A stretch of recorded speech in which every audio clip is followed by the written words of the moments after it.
My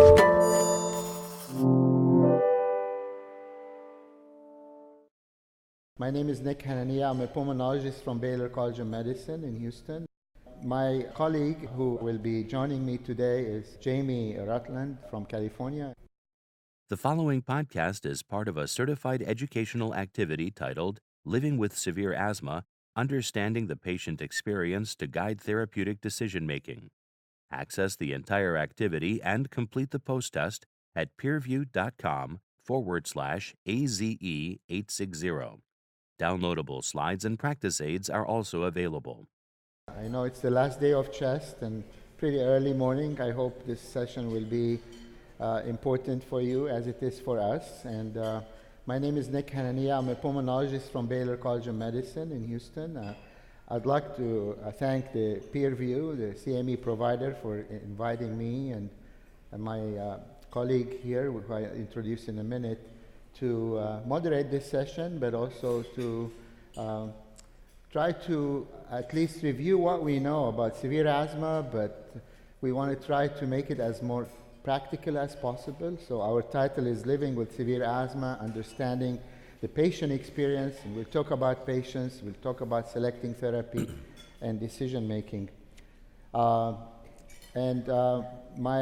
colleague who will be joining me today is Jamie Rutland from California, and he was just telling me he's really strong in education. He even has a YouTube video for patient and clinician education. I'm learning more about him as I meet him here in CHEST.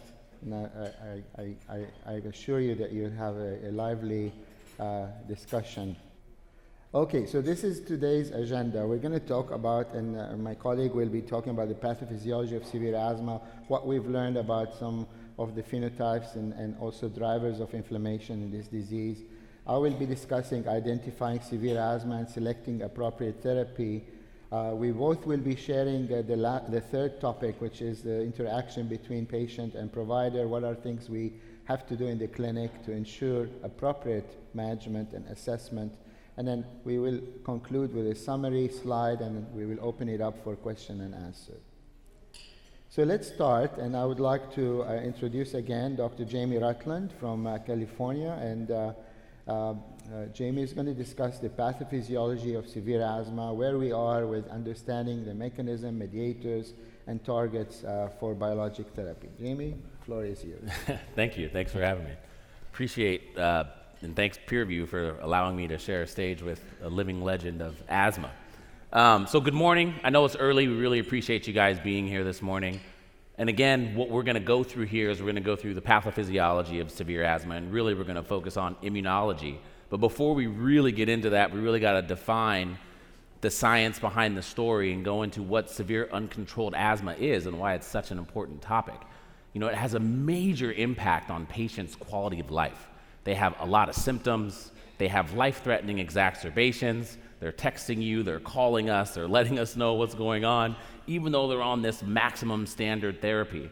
And inhaler technique is important, and we're going to get into that, but it's really important to consider that 5 to 10% of patients with asthma have severe uncontrolled asthma. And you guys see this in your clinic, and you see this every day in the hospital. As pulmonologists, when we're rounding on patients, we see this.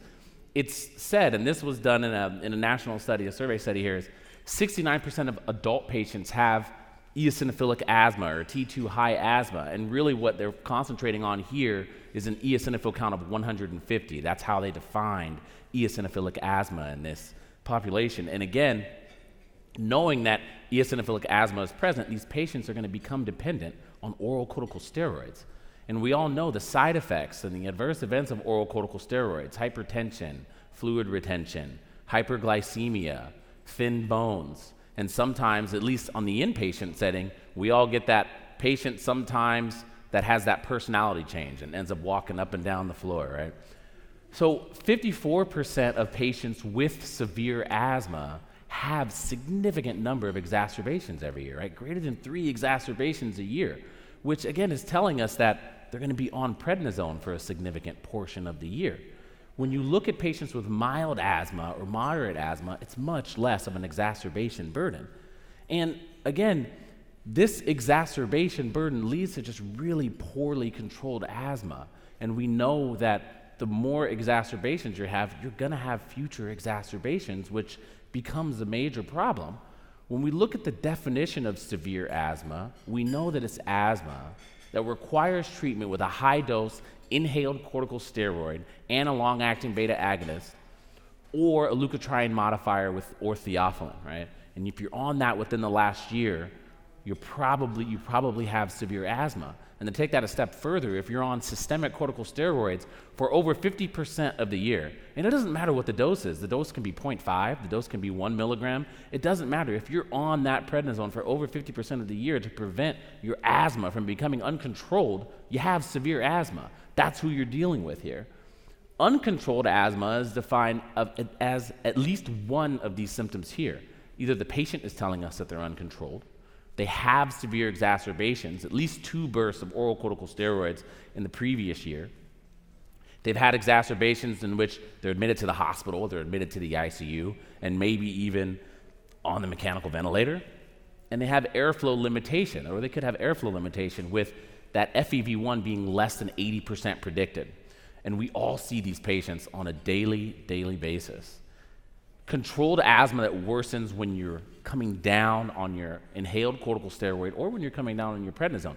If you have an exacerbation as you're reducing that prednisone dosage, those patients are considered to have severe asthma as well. So it's something that we see, and I spend a lot of time educating ER physicians because for me, that's who's on the front lines there. They know the patients that come in frequently. They know Kelly, they know Bill, they know Bob, and they try to send them home, but I really think it's important to understand these patients because we used to treat everyone the same. We would have a group of patients that have one illness, say asthma, and we would come up with evidence-based treatments to treat that entire group of patients, even though individually we all know they look different, we all know they behave differently.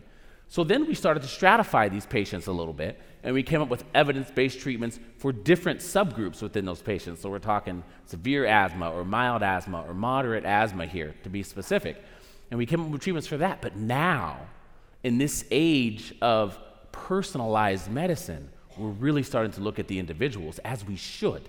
And when you look at these individuals, when you are able to identify what's going on in their bloodstream, what's going on in their airway, that's when medicine becomes personalized. And for me, that's what brings medicine alive, so to speak. And when you look at this slide, when you first look at the immunology of asthma, you're looking at this and it can be seen as confusing, but it's not. It makes perfect sense when we all take a deep breath in and we snatch that air or snatch that environment and we bring it through our trachea into the right and left main stem bronchus and further down into our level of the bronchioles here, which is where we are.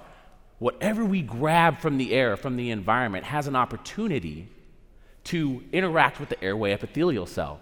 And based on our genetics and our predisposition and maybe where we live, our airway epithelial cell can decide whether or not it wants to have a reaction.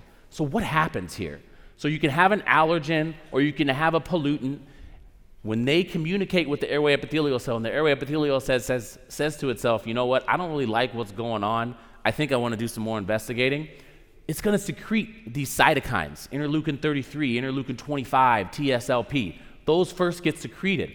When those cytokines get secreted, what ends up happening is they communicate, at least on the allergic side, with what's called a dendritic cell, an antigen-presenting cell.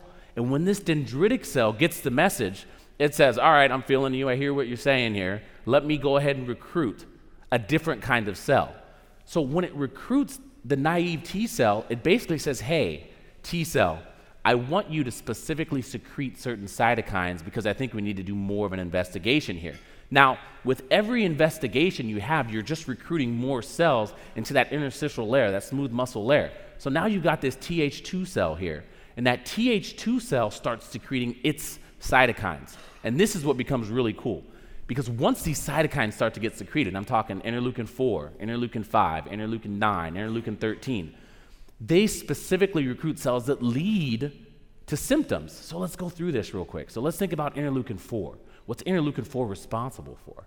Interleukin 4 is responsible for what's called isotype switching. So instead of your B cells producing IgM. It's going to start producing IgE, IgG1, specific antibodies. And again, what does IgE do? So under the influence of interleukin-9, mast cells start to proliferate and mature. And when you look at the mast cell and you look at it histologically under a microscope, you can see these little granules within the cytoplasm.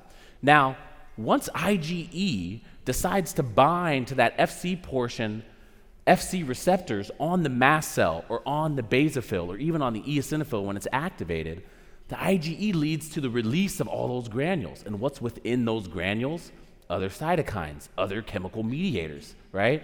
And so you get interleukin-13. Now, interleukin-13's responsibility is robust as well. What does it do? And it does this under the influence of interleukin-4 and interleukin-13, but it leads to goblet cell proliferation. So now you've got these goblet cells which are going to produce a significant amount of mucus.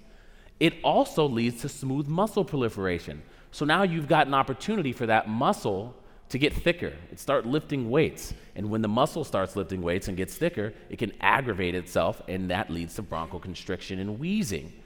Interleukin-5, which we've spent a lot of time on this conference, leads to the recruitment of eosinophils into the airway, right? And interleukin-4 does a little bit of that as well. So you get the recruitment of eosinophils to the airway. And again, all this is showing us is sort of the immunological signature of a specific patient, which is extremely important.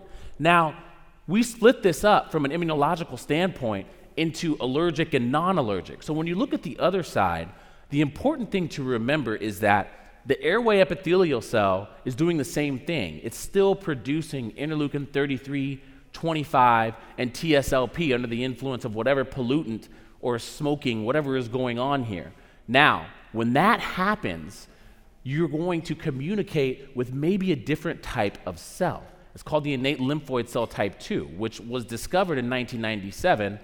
I was a sophomore in high school, but that's when the innate lymphoid cell was discovered, and this innate lymphoid cell starts to produce different cytokines as well, probably interleukin-5, probably interleukin-13, and maybe interleukin-9. And when you look at the specific receptors on all of these cells, you can see DP2 or CRTH2 here, and we know that there's medicines that are coming out, which he is going to go through, that are going to affect this.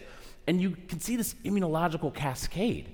And so what happens as we snatch our environment and bring it into our epithelium, these types of inflammatory, this type of inflammatory mediation can take place. And your body is fluid. And so this process continues to take place in your body, and you have to ask yourself, how are you going to identify this in the asthmatic patient? How are you going to identify what's going on? And we're going to go through that because, again, when you're looking at T2 high asthma, and we call it T2 high because of the Th2 cells, you're going to see that you're going to get that IgE-mediated allergic reaction, so the IgE is going to be up. You're going to see eosinophilic inflammation. You're going to see that CBC with diff, and you're going to look, and you're going to see that that eosinophil count is up. Now, it's important because when we look at the CBC with diff, and we're all busy, we're all running from patient to patient to patient to patient, sometimes it's not going to highlight. So when you look at it, 0 to 7% on a CBC with diff is considered normal. But if somebody has a white count of 10,000 and they've got a differential percentage of 5%, that's 500 eosinophils. So we just have to remember, and that's what I try to teach the ER physicians is, hey, you guys, listen up. Just because it's not highlighted doesn't mean it's not abnormal, right? Try to refrain from giving that methylprednisolone dose before you get that bloodstream, because you want that bloodstream to be naive to be able to look at this. Also, these patients are going to respond to corticosteroids. When you think about early onset, right? Early onset asthma is usually atopic and allergic. So these patients have a strong family history of atopic disease. They might have allergic rhinitis, right? So they're going to have the sniffles. And they might have atopic dermatitis. And I always remind pulmonologists, we got to look in the nose. I always tell my residents and fellows, we got to look in the nose and look inside and see if these patients will qualify as being atopic. Early onset allergic asthma can present with a mild disease that's going to worsen over time, and it can be exacerbated by obesity as well. 50% of severe asthma is associated with high eosinophils, even eosinophils in the sputum. So when you check an eosinophil in the sputum, if it's over 2%, again, that may be abnormal here. So this is late onset asthma, you're going to see this. Less allergic, probably. High numbers of eosinophils are going to be within your bloodstream, maybe within your airway, contributing to that airway disease and that sensitivity, right? And it can be exacerbated by obesity. You can see here that asthma is probably exacerbated by obesity here. Polyp formation and sinus disease, also extremely important now. So again, looking in that nose, seeing the inflammation, seeing if there's a nasal polyp present, and understanding that this is going to be consistent with someone who has probably the same cytokine signature. Nasal polyp pathophysiology, chronic rhinosinusitis pathophysiology involves the same cytokines as does severe asthma and T2 high asthma. I'm talking interleukin 5, interleukin 4, interleukin 9, and 13. You're going to see that same signature there. So let's think about the biomarkers. How are we going to identify these patients? Now, FeNO, right? So FeNO is when you exhale and you're measuring the level of that nitric oxide that you're exhaling. It's extremely associated with interleukin 13 activity, and it's also extremely associated with corticosteroid responsiveness. So the higher that FeNO level, right, the more corticosteroid responsiveness you're going to get. And again, it really correlates to interleukin 13. Looking at the blood eosinophil count, which again I think is extremely important, especially in the ER, that's a marker of Th2 inflammation and T2 high inflammation. Looking at total and specific IgE levels is also important. Again, that's interleukin 4's activity, right? Isotype switching, IgE, binding to the mast cells and the basophils. And I always leave a point here. If the eosinophil count's not really high, you might want to look at that basophil count. I have patients that have an eosinophil count that might be like 40, but their basophil count may be 6,000, right? And again, they're cousins, so they might act in the same way. Urinary LTE4 is something that we measure for T2 activity. Periostin is also another biomarker that we may use. And then there's newer biomarkers that may be coming out. This CC16 is produced by the Clara cell. So the lower the level, the more endothelial injury we think. And so maybe that's going to be a biomarker of the future. But again, I think it's really important to get that CBC with diff, get that IgE, get that FeNO, because eventually you're going to use these things and use these markers to determine what therapy you're going to use. Looking at non-T2 asthma, and again, this was published in an opinion pulmonary medicine journal. And so what we think, again, you have your airway epithelial cell here, you have your goblet cell here, and you can see it wonderfully here depicted. But when the dendritic cell is activated, perhaps it leads to a different influence on that naive T cell, where you're going to get Th17 in that Th1 pathway, which leads to different cytokine production and neutrophil recruitment. Again, the neutrophilic asthmatic patients. And perhaps now, traditionally, what we teach is when you look at innate lymphoid cells, there's 3 types. There's 1, 2, and 3. 2, we say, resides within the lung. 1 and 3 reside within the gut. But there is some literature maybe to support that innate lymphoid cell type 3 might be involved in this non-T2 inflammatory pathway of asthma. So again, immunology is becoming, or is, extremely important in these patients, understanding it and understanding how these different mediators lead to the recruitment of the cells that are doing the damage. So for non-T2 asthma, we know it represents a large portion of all asthma, okay? But little is understood about the phenotypes and the endotypes. It's becoming difficult. It responds poorly to corticosteroid therapy. And you guys know this. You see this in your patients, right? So they might still be wheezing despite the doses of oral corticosteroids that they're on. It's linked to obesity in patients that are greater than 40, especially. May be driven by steroid use, right? Neutrophilic asthma may be driven by steroid use and associated with lower lung function, more air trapping, so the patient can't breathe that air out, and thicker airway walls. CT scans are really good at being able to evaluate that airway wall thickness. It's also associated with environmental exposures, all right? Ozone and pollutants. In my area in Riverside, California, in the Inland Empire, the air is not the greatest. We also have a significant population of industrial patients who work in plastic plants and things of that sort. And that environment has a huge influence on their airway and what's going on. One of the first patients that I ever saw with T2 high asthma was a 50-year-old female from Newport Beach, California. And this lady had been doctor shopping for 10 years or so, she was always on prednisone, always. When she came to me, she was on 40 milligrams of PO prednisone. And she said, Jamie, I tell my patients to call me Jamie, like, I can't breathe. She was texting all the time. She was always in the ER. And I just kind of said to her, I said, listen, I'm going to wean you off of steroids. This is my phone number. You can text, you can call, you can do whatever you need to do, but I got to wean you off of steroids. Why? Because I got to get that naive bloodstream. I got to see what's going on. I got to see her immunologic signature, so to speak. I weaned her off of her prednisone. Her eosinophil count was like 670. Her IgE level was like 543. And so based on that immunologic signature, I was able to place her on a therapy that led to a significant life change for her. And this was 2 years ago. And she still called and texted all the time because she was used to doing that. But she wasn't wheezing. She wasn't going to the ER. She wasn't on steroids anymore. So again, what you have here is based on this immunological signature that you can see within a single patient. You're able to determine what kind of asthma this may be, if it's T2 high asthma, and then you can select a therapy based on that, which is extremely important. So I invite Dr. Hanania to come up and talk about selecting the right treatment. Thank you very much for setting the stage for this.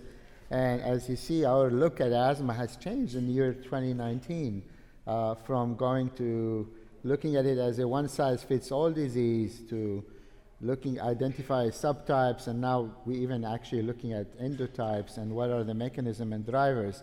And you did it very elegantly. Thank you very much for making my part easier.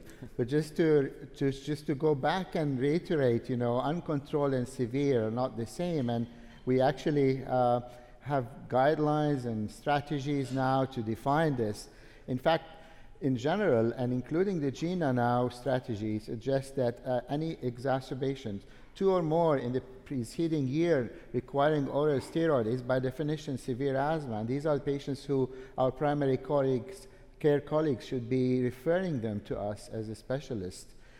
Just to remind you, when you look at the NIH guidelines for asthma, which are now being updated, they define asthma as not well controlled or very poorly controlled based on impairment and risk. Impairment is important. Yes, asking the right questions, day symptoms, night symptoms, doing questionnaires. We use ACT on all our patients who come to our clinic. ACT score less than 15 defines very poorly controlled asthma. 16 to 19 is not well controlled asthma, but also identifying risk. And the most important risk, obviously, is exacerbation. And that's one of the things in our treatment strategy we try to avoid or at least reduce. Asthma continues to be a burden for the healthcare system.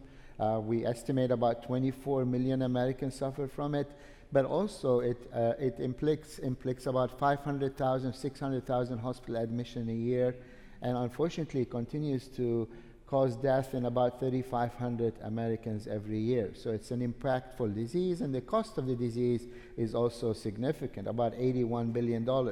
Well, how do I evaluate somebody who's referred to me with severe asthma? I always tell my fellows and my residents with me, the very first thing you want to do, with no offense to our colleagues who refer these patients to us, first thing is very important. Is this asthma after all? I cannot, I'm sure you've been in that situation where you have a patient referred with asthma, you do all the testing, and it's not asthma. It may be something else that mimics the disease. In fact, our Canadian colleagues and one of the fellows who I trained with in Toronto, he's now in Ottawa, Dr. Sean Aaron, published a very elegant paper in JAMA a few years ago, where they looked at a large Canadian cohort with asthma, so-called asthma. When they looked back and looked at lung function, even methicillin, even some of these, they took them off their inhalers, the medication, 30% of them did not have asthma. So yes, sometimes we overdiagnose the disease. So that's first. Second, is this severe asthma? And Jamie elegantly described what we define severe asthma for. We have to do a checklist of things.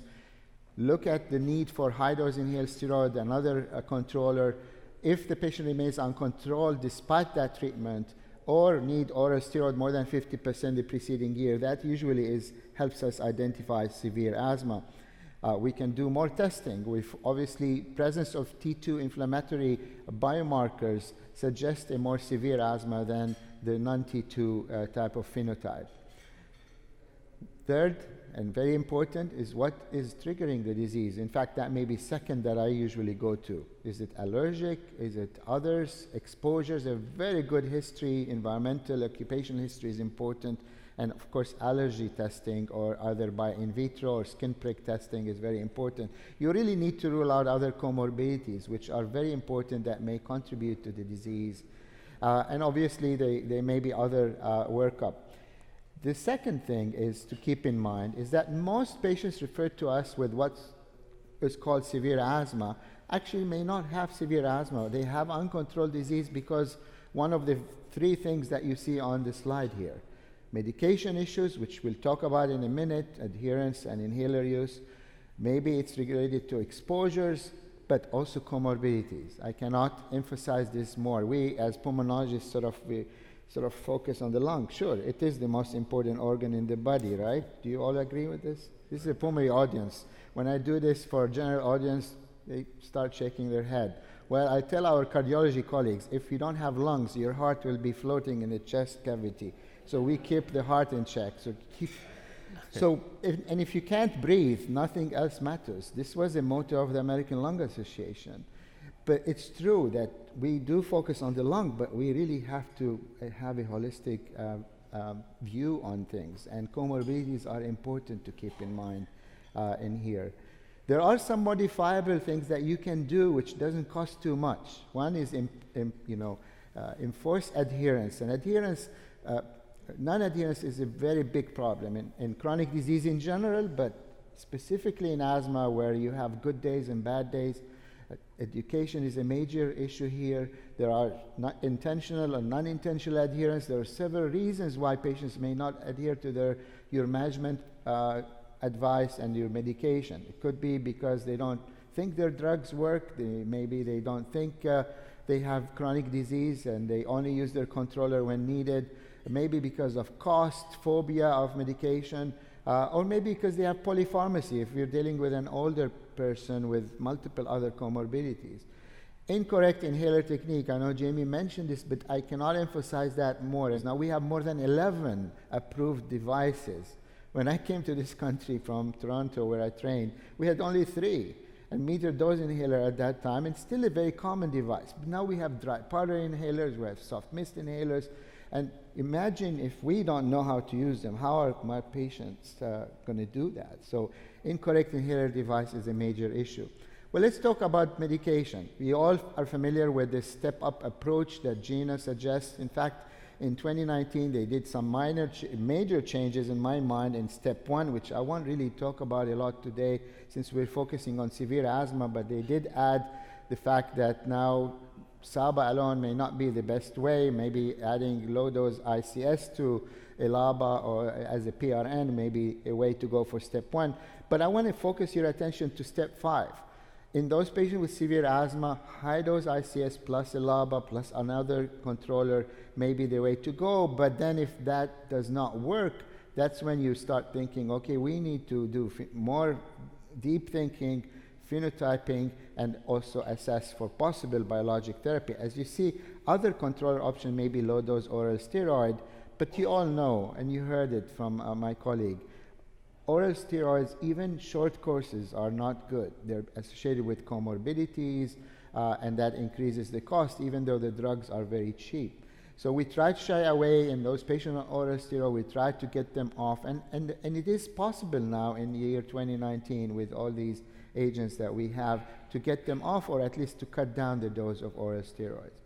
Well, this is my confusogram for this morning, but actually, Jamie made it very simple for you, and I'll try. This is a similar sort of scenario that you saw earlier.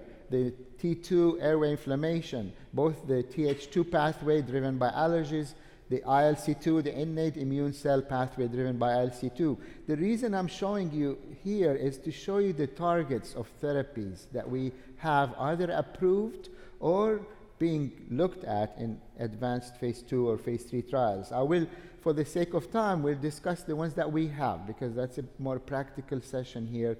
I'd be happy to, I'll mention a couple of the ones that are late in development, but we'll focus more on the biologics that we have, which are 5 of them approved for either targeting interleukin-5, or targeting IgE, or targeting IL-4 receptor, which targets IL-4 and IL-13. So these are the drugs approved, the ones in gray, and the ones in green or shaded in green are still in phase 3 trials. I'll mention a few words about these so that you know what may be coming. Omalizumab obviously was the first one to be approved 16 years ago. Mepo, Resli, and Benra are IL-5 targeting agents, and Dupi is an IL-4 receptor, and I'll talk more about those in the next few slides. So omalizumab targets IgE, and when do I use it? Well, it's only approved for allergic severe asthma. In fact, most studies were done in moderate severe asthma, but you have to show that the patient has allergic sensitization and has higher IgE, above 30 at least, but also has failed other medication like inhaled steroid, long-acting beta agonist. It is approved in children and adults, and it's given by weight, based on IgE level and weight. And it's either given every 2 weeks or every 4 weeks, depending on the total dose calculated. We've shown data that it may be more effective in patients with higher blood eosinophil or higher FeNO, but that doesn't mean it doesn't work in those with lower levels. And so, but certainly a T2 signal usually signify more severe disease, and certainly you may have a better effect in that population. And there are now long-term studies showing its efficacy can up to 60 months in one of the papers. And there's several efficacy. I won't bore you with studies this morning in any of these, but there are multiple papers looking at exacerbation reduction, which is the main effect, but also hospital admission, decreased need for oral or inhaled corticosteroid. Mepolizumab was the first target that targets IL-5. It's a sub-Q injection given once every 4 weeks, and now approved for home administration as well. And it is now approved for kids 6 and above, and FDA just gave that approval recently.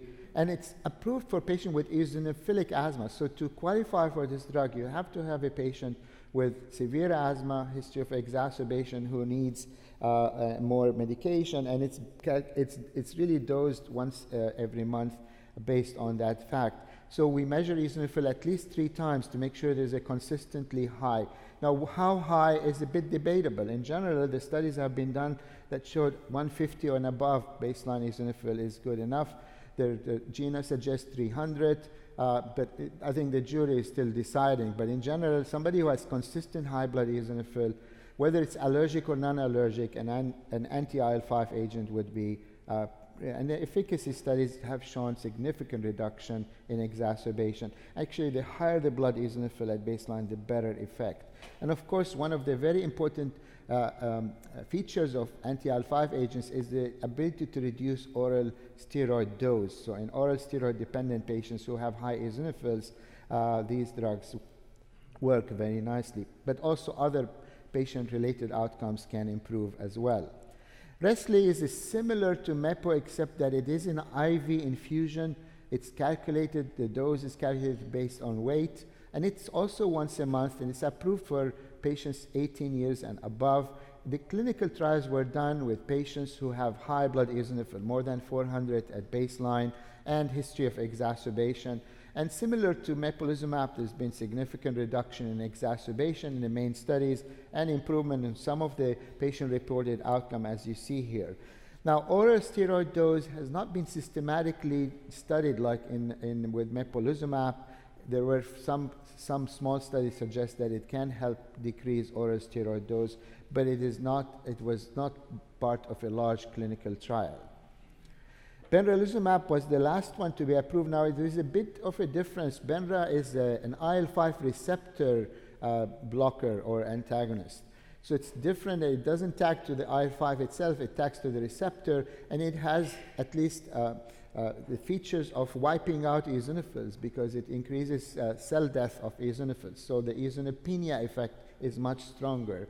There are no head-to-head studies comparing these anti-IL-5, so we cannot claim one is better. This is an injectable drug once a month for the first 3 months and then once every 2 months in patients 12 years and older. Also now just got approval for home administration by the Food and Drug Administration. And similar to Mepo, the studies have been consistent that it can have reduction in exacerbation and reduction in oral steroid exposure, as well as improvement of symptoms and quality of life.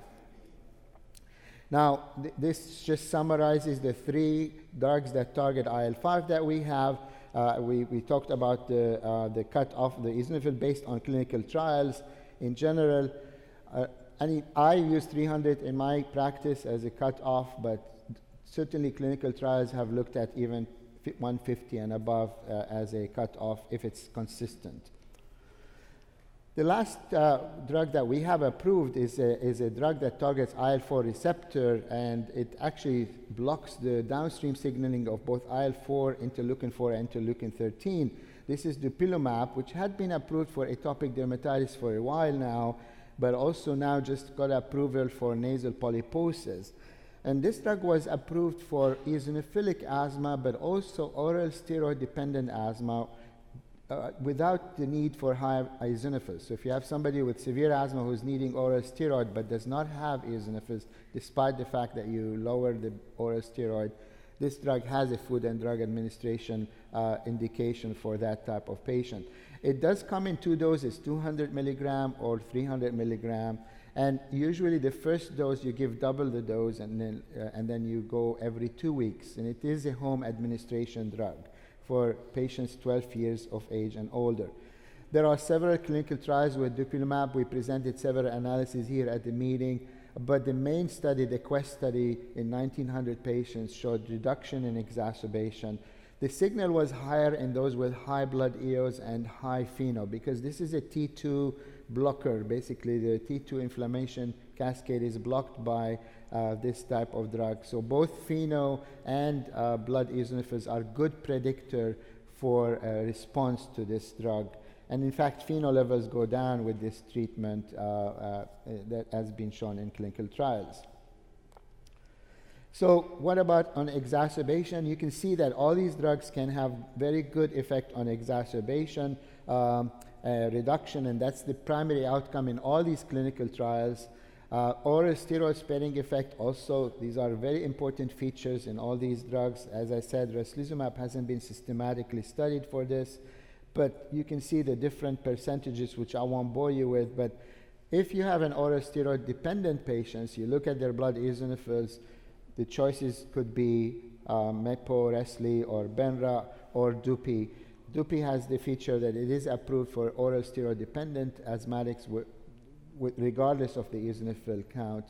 With omalizumab, there are real-world studies showing that you can reduce oral steroid. There are no large clinical trials like we have with the others, but over the years there have been some real-world studies showing that it can reduce oral steroid and also the dose of inhaled steroid.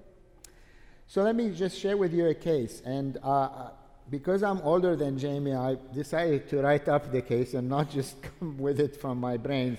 So this is Bill. He's a 51-year-old man who came to us because of worsening symptoms and cough, wheezing, chest tightness. You can see that he's had 2 exacerbations in the past year, and his ACT score was 17, meaning uncontrolled. He's already on high-dose steroid and LABA, and as well as tiotropium, and he's using his albuterol quite often. Historically, he's had also upper airway symptoms, sinusitis, and he was diagnosed late in life at age 33, so he's a late onset asthma and has nasal polyps. Well, as I mentioned earlier, we had to prove that this is asthma. Of course, the story was very suggestive, and we did spirometry, and he had 60% FEV1 with significant improvement after bronchodilator. We checked how he uses the inhaler, and surprisingly, he didn't disappoint me. He's doing it correctly, and we looked at his pharmacy records, and he's getting the medications. We also went through the history and confirmed that risk factors and his comorbidities were mainly the sinusitis and polyposis. And then now what do we do? This patient is symptomatic, is already on high-dose ICS-LABA, and the question is, what do we do? Well, we did some biomarker work, and this is his serum IgE level.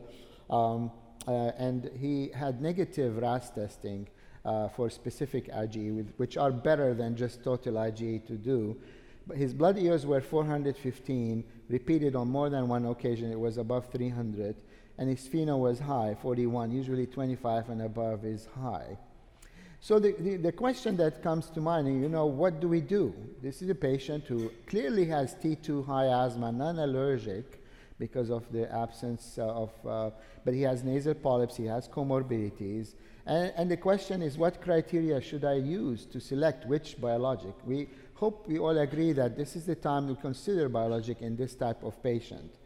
And there is quite a bit of overlap in phenotypes of asthma, and sometimes we have to scratch the head. And in fact, I want to start with the bottom part of the slide.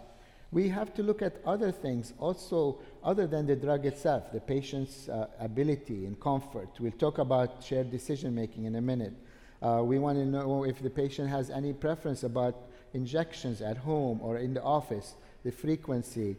We look at comorbid condition. We look at biomarkers. But in general, in allergic asthma, no eosinophilia, no other FeNO or that is high. Anti-IgE is pretty, we're pretty comfortable with it, and it tends to be. And you can see the line is intermittent because there's definitely an overlap, and this is more opinions from me than guidelines. I'll show you what the guidelines suggest in a minute. If a patient has allergic and eosinophilic, there is more than one choice. You've heard that IL-4 influence IgD production, so targeting IL-4 can work in allergic asthma. Anti-IgE certainly works, we know that, and possibly anti-IL-5s will work nicely. There are sub-analyses that show they do work if the patient has very high eosinophils. If the patient has eosinophilic non-allergic asthma, then anti-IgE is not a good choice here because it doesn't usually work. It hasn't been studied there. If somebody has oral steroid-dependent asthma, no eosinophilia, then anti-IL-4 is the one that is now currently approved, although if the patient has eosinophilia, when you taper down the steroid and is on oral steroid-dependent, then anti-IL-5 agents may be also an option. There are no head-to-head studies comparing these biologics. What does GINA say? Well, this is the latest reiteration from GINA. You can see they put in the 3 buckets here, but they admit that there is quite a bit of overlap. So they ask us to look at patient characteristics, biomarkers, and also some of the clinical trials, what they suggest are predictor of response. For example, somebody with nasal polyps, they put that in both buckets, anti-IL-5 or anti-IL-4. Somebody with very high FeNO, high eosinophil, anti-IL-5 would be a good choice. Somebody with just high blood eosinophil, non-allergic, anti-IL-5 would be the choice. And then, of course, in allergic patients, anti-IgE would be a very good choice. So just a couple of more drugs that are in phase 3 trials. Tezepelumab, this is an anti-TSLP drug, anti-alarming. Phase 2 trials were very reassuring. They show reduction in exacerbation with multiple doses of tezepelumab, which is given every 2 or every 4 weeks. But the interesting thing is when they looked at T2 biomarkers, whether they are high or low, this drug works. So now we're waiting for the phase 3 trials.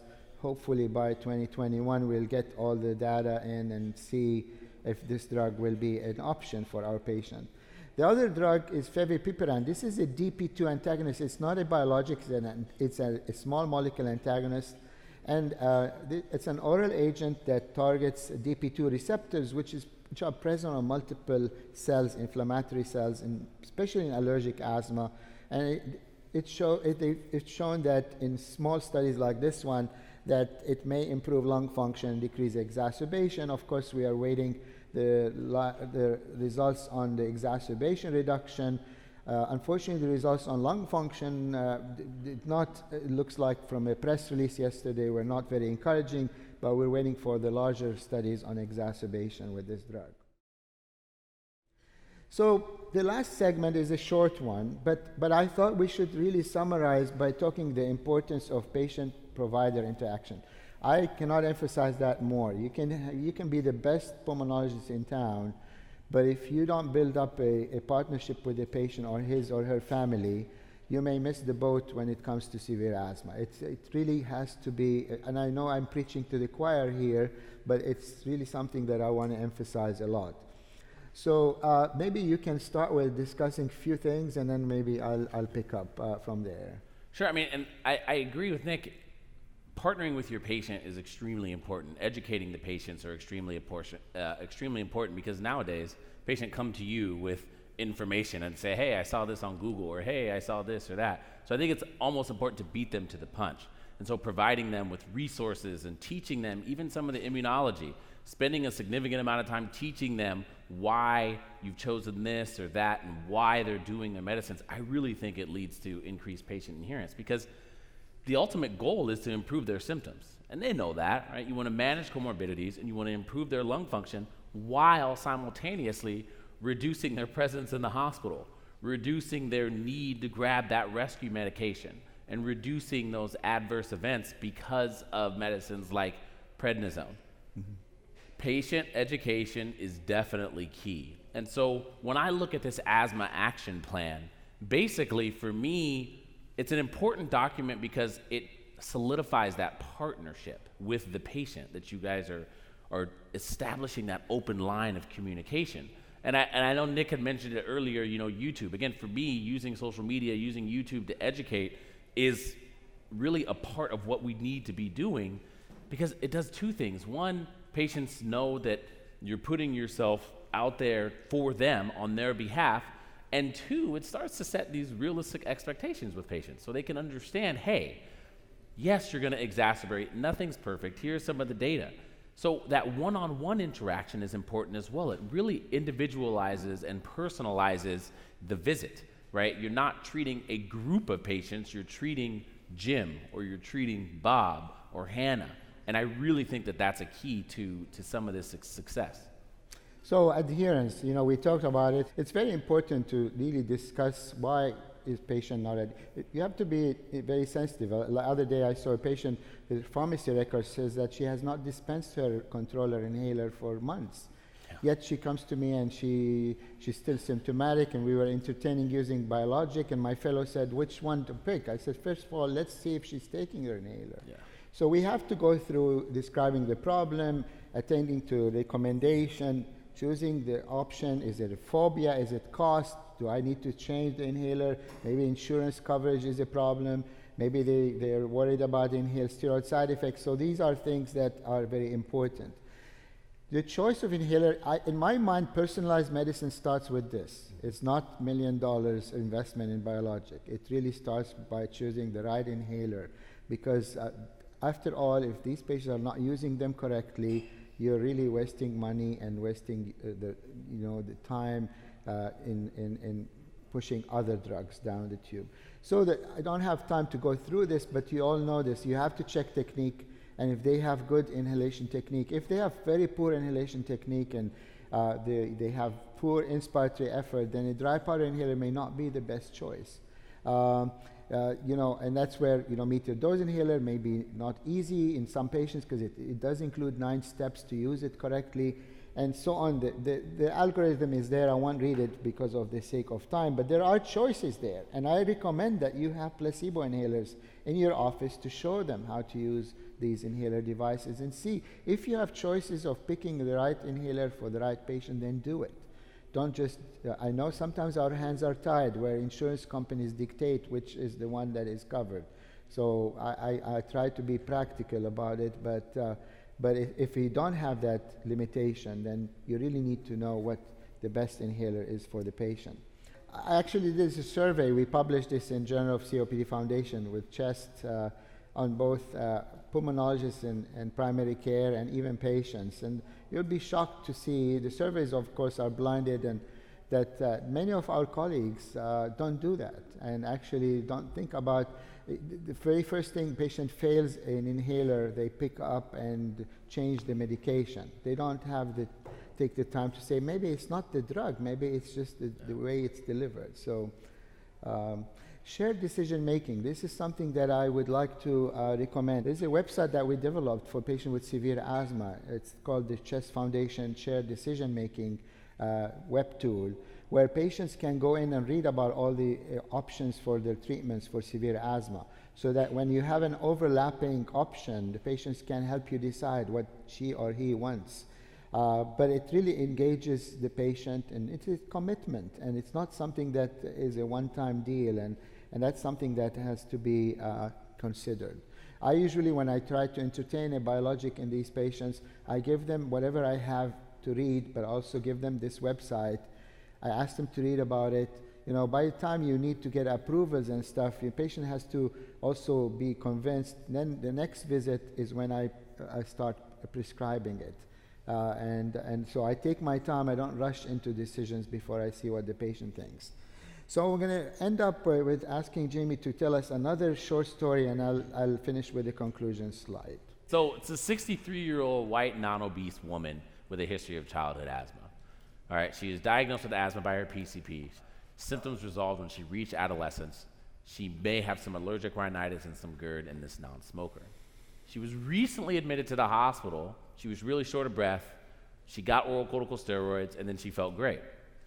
Like we mentioned earlier, she has had asthma as a child, and 10 years ago, she began to experience wheezing and shortness of breath because of a respiratory infection. She missed a week of work, and it looks like that every time she gets this upper respiratory tract infection, it causes a recurrence of her symptoms, and she's been on a medium-dose inhaled corticosteroid and long-acting beta agonist. She's a teacher, she's divorced, she's got a daughter in college. She uses alcohol occasionally, she doesn't use any illicit drugs, and she resides in a carpeted condominium. Again, environment's very important here, where she moved 2 years ago for her job. She doesn't have any pets. Her daughter, though, is allergic to dogs. Her family pet was removed from the home when her daughter was 4. And she does have a basement storage and laundry, and she has roach traps. She works in a very old building that she describes as much older than she. Her father was a non-smoker. He had some wheezing and coughing, but never sought medical attention. So now you've got a father that had some wheezing and coughing, and I think a daughter that had allergy to dogs, which I think are 2 important points to bring up here. She's in good health, but she has hypertension. Her BMI is 26. She's been diagnosed with allergic rhinitis, but she does not have any polyps when you look inside her nose. She avoids certain foods because of GERD. She doesn't have a history of aspirin sensitivity. When we go through our ACT questionnaire, we can see that her score is 16, which indicates poorly controlled. So the question is, what do you do with Christine? Well, just to summarize, this is my summary slide. This is from GINA, actually, what they suggest. We often face these patients. They come in, this lady has, differently than the previous case, this is early onset allergic asthma, not controlled on medium dose ICS/LABA. So we have to, again, go back to square one, confirming diagnosis, assess symptom control, get a good history, look at what treatment issues, inhaler use, has she been refilling her medication? She has significant comorbidities. She has allergic comorbidities. It's clearly an allergic triggered asthma. Even without testing her IgE, I can tell it's going to be high. Her EOs may be high as well. We ask her more about her environment. Here, some of the things that she can do to reduce her exposures. Of course, moving, if it's a dusty building and she has lots of dust mites in her carpet or in her mattress or other exposures. Then we have to try to optimize her management. In this option for Christine, we may be able to go up on her inhaled corticosteroid dose to see if we can help her, or maybe add, I'm not sure if she was on LAMA. LAMAs in this situation would work, adding a tiotropium inhaler to her to see if it helps. Most of these patients with upper airway disease, I usually add a leukotriene modifier if it wasn't there. Of course, enforcing treatment of her upper airway is very important. Nasal steroid rinses is very important. Some of the non-pharmacologic intervention in general, 25% of asthmatics we see smoke. So trying to get them to stop smoking is important. Diet, exercise, weight loss, obesity, we've heard a lot about that today. And then allergen avoidance will help. Then once you go up on the high-dose inhaled steroid, you bring her back. Don't forget about these patients. If they're uncontrolled, I usually see them every 2 to 3 months, actually sometimes more often. Yeah. And then either go up on the inhalers. I usually don't try to step down in the season where they may exacerbate, like in her case in probably spring if she has seasonal asthma. But stepping down is important too. If you control the disease, you need to try to step down the dose of ICS. If you don't, then you need to look at some of the phenotypes. I usually do IgE level blood tests and pheno in patients who are referred to me with severe asthma. I like to know I look at their profile from previous visits, what's their eosinophil count. And it helps you if you decide to end up with a biologic in this type of patient. So that really summarizes what my approach to this type of patient would be. So in summary, what me and Jamie tried to convey today to you is that in the year 2019, we have a new look at this old disease. It's not a one-size-fits-all disease, certainly not when you see patients who have uncontrolled severe disease. T2 asthma and T2 airway inflammation is a major risk factor for increased risk of exacerbation, and it is defined by multiple things, including some of the biomarkers that we can measure, more hopefully to come. Again, management of asthma goes back to square one, identifying triggers, comorbidities, assessing control, and then of course pharmacologic therapies. And majority of controller medications we have do very well if they're taken. So assessment of adherence, use of inhaler devices is major. And in the more severe patients, we have now options, and options like biologics are growing. We have 5 approved biologics for T2 high asthma. One of the big unmet need are biologics or treatments for non-T2 asthma, which we still striving to get. But also, one of the things that you can easily do is effective communication and building partnership with these patients. And involving patient with decision making is of paramount importance. And not only partnerships with the patients, but again, I recognize as a private practice pulmonologist associated with an academic institution, you've got healthcare plans in areas, and they try to treat all of these medicines as the same. They say, we say biologics. When I'm talking to them and educating the healthcare plans, I use the term, I say cellular communication inhibitors, because it invites them to ask the question as, well, what does it inhibit and where do you use it? And so I do a lot of calling to those medical directors when I prescribe a biologic or a cellular communication inhibitor to educate them on, hey, listen, I get it. You've got a deal with a certain company on a certain biologic and you want me to use this first, but academically, it doesn't make sense to have that. So let's go through some of these questions here. So the first question we have is, what is the rationale for dupilumab approval without elevated eosinophils with steroid-dependent asthma? And the question this person asks is, well, why not the other biologics?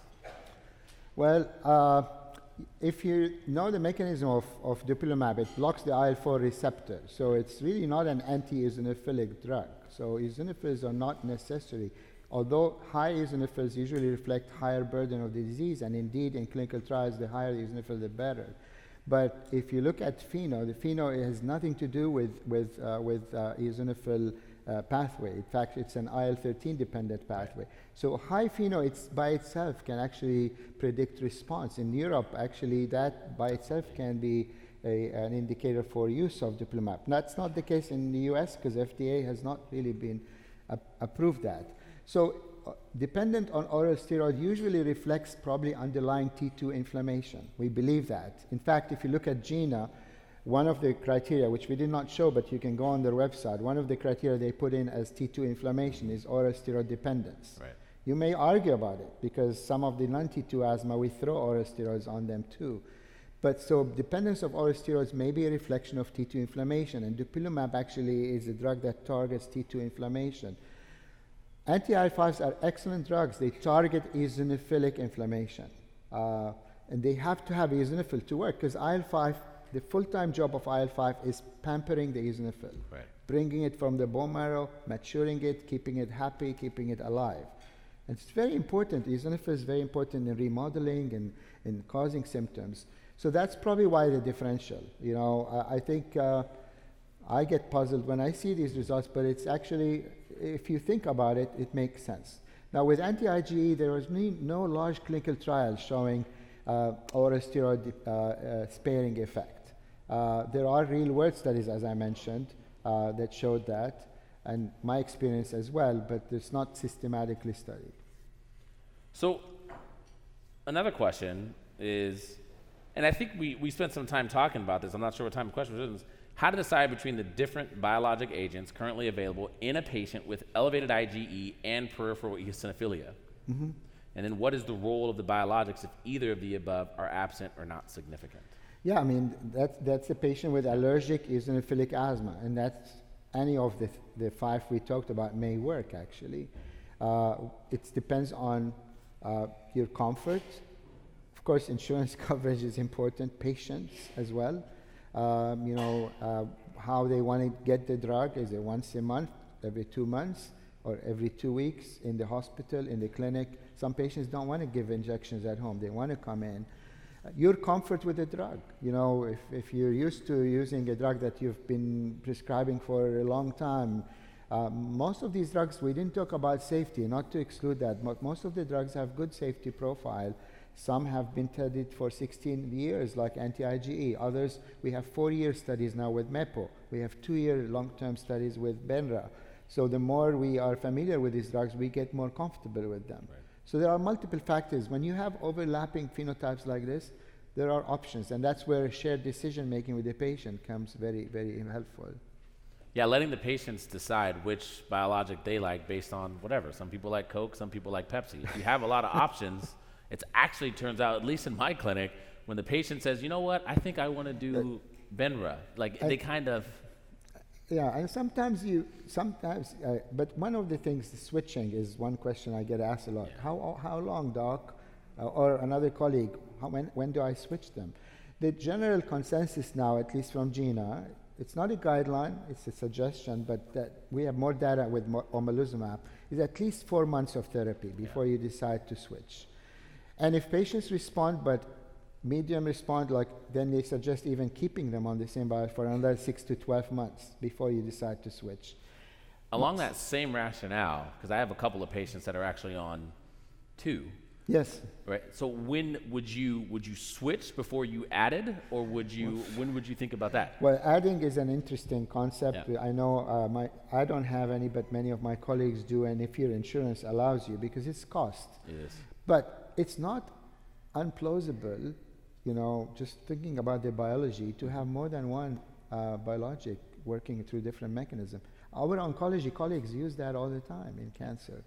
So in the future, we may see this type of approach. Of course, cost is an issue, but some patients, you may have to add you probably won't add 2 anti-IgE5s, but you may add a combination of drugs that work through different mechanisms. And it's very plausible that they may have an additive effect. But I don't think it hasn't been well studied. There are cases published in the literature. I recently reviewed that, but there's no trials, as far as I know, ongoing on this.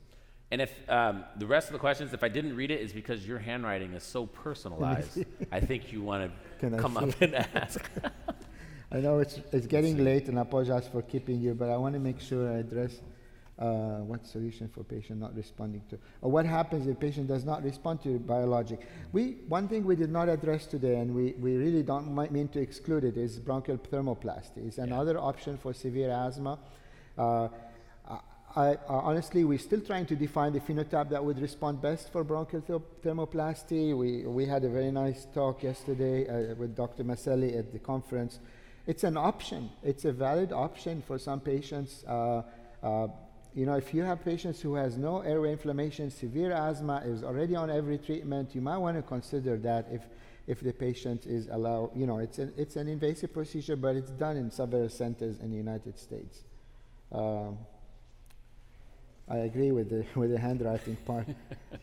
What long-term data we have on these drugs? I told you that with Mepolizumab, we have 15-year worth of data. With Mepo, we have 4-year data published from more recently, in the Columbus study, which was published this year. And with Mepo, we have the Bora study, which was a 2-year study that was just published by Dr. Bassi recently. Okay, for the sake of time, we'd like to thank you all for sticking around and coming this morning. Yeah, thanks for getting up early. This activity has been jointly provided by Penn State College of Medicine and PVI, Peerview Institute for Medical Education. Thank you for listening. Download materials and complete the post-test for instant credit at peerview.com/AZE860. This educational activity is supported by an educational grant from GlaxoSmithKline.